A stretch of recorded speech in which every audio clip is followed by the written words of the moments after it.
Hi, grievers and recoverers.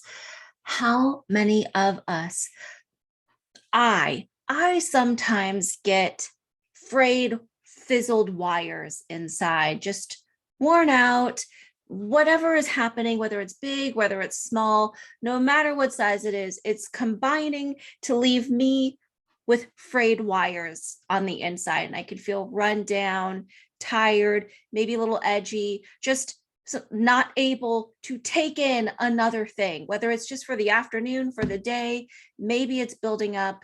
And it's like, I need a several days to repair that one, right?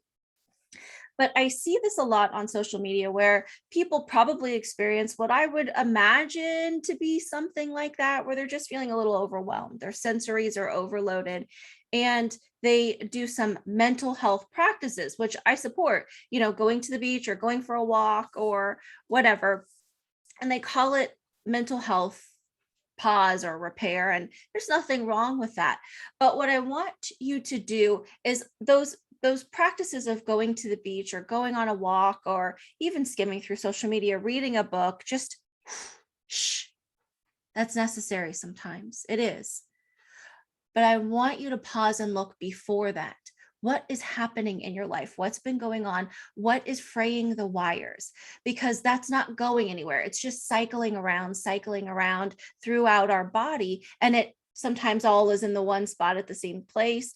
And sometimes it's just moving around. But the point is, what's leading to that? Sometimes for me, it can be things happening in my family.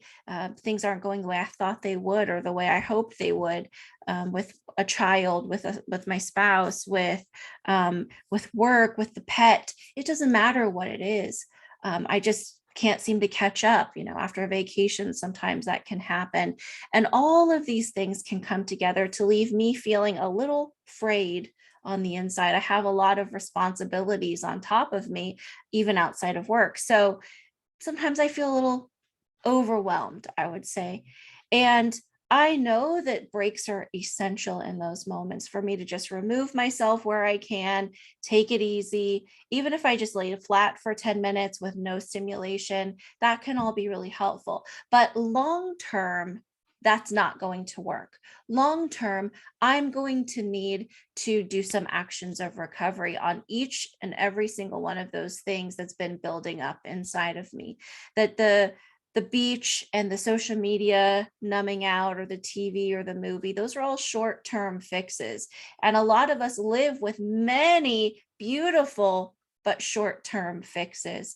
And the emotions themselves will find bubble back up outside of all of these many short-term fixes. If the emotions are bubbling back up and, nearing the higher ends of your limits, even if it's at the lower end, if you're just aware that it's still bubbling up, that's where we consider the grief recovery method. So we could get those things down and done with them. Yes, we're going to have new things that we're going to have to process correctly. A lot of people use that word process, by the way, and I'm not sure that they even know exactly what that means. Sometimes that just means letting time move by, and time by itself doesn't work. We have to take these actions. There are 16 very specific steps and actions that we use in the grief recovery method, and they're proven to work.